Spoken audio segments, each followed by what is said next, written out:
Μια πολύ δραστήρια και δυναμική γυναίκα στον χώρο των γραμμάτων και της τέχνης έφυγε από κοντά μας στα μέσα Αυγούστου, η Μαρία Ψαθά. Ήταν κόρη του τραπεζούντιου δημοσιογράφου, λογοτέχνη και θεατρικού συγγραφέα Δημήτρη Ψαθά και εκδότρια των απάντων του. Ακούραστη διαδότρια του έργου του στην Ελλάδα και στο εξωτερικό. Ο κόσμος του θεάτρου και της τέχνης που την αγάπησε πολύ τίμησε τη μνήμη της την Κυριακή 17 Σεπτεμβρίου 2023 το πρωί στις 11:15 στο πρώτο κημητήριο Αθηνών στο 40ήμερο μνημόσυνό της.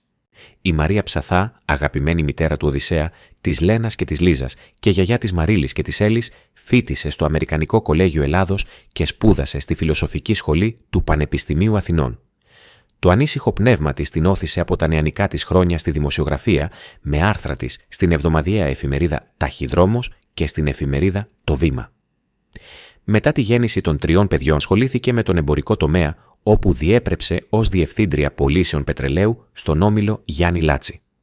Το 1979, μετά τον θάνατο του αγαπημένου της πατέρα Δημήτρη Ψαθά, αφιερώθηκε στη διάδοση του έργου του και διοργάνωσε εκατοντάδες αφιερωματικές εκδηλώσεις σε ολόκληρη την Ελλάδα και το εξωτερικό.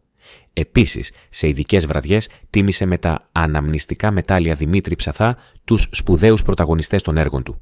Τον Τίνο Ηλιόπουλο, τον Γιάννη Γκιονάκη, τη Ρένα Βλαχοπούλου, τον Θήμιο Καρακατσάνη και την Άννα Παναγιωτοπούλου.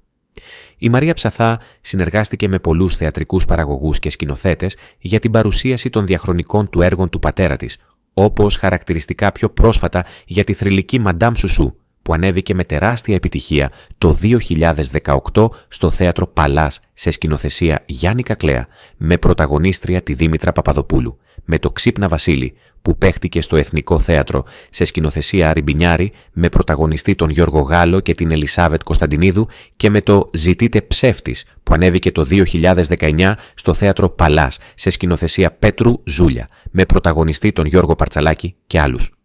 Μαζί με την κόρη της Λένα Νίτσου ίδρυσαν τον εκδοτικό οίκο Εκδόσεις Μαρία Δίτο, από τον οποίο κυκλοφόρησαν τα άπαντα του Δημήτρη Ψαθά.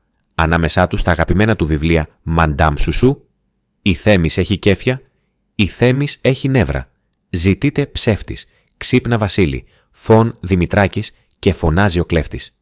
Κυκλοφόρησαν επίσης για πρώτη φορά σε βιβλίο και οι συλλογές χρονογραφημάτων με τους τίτλους «Στο καρφί και στο πέταλο», «Στου κουφού την πόρτα» και «Το εύθυμο καρνέ», καθώς και το επικό ιστορικό αυτοβιογραφικό χρονικό του Δημήτρη Ψαθά, «Γη του Πόντου».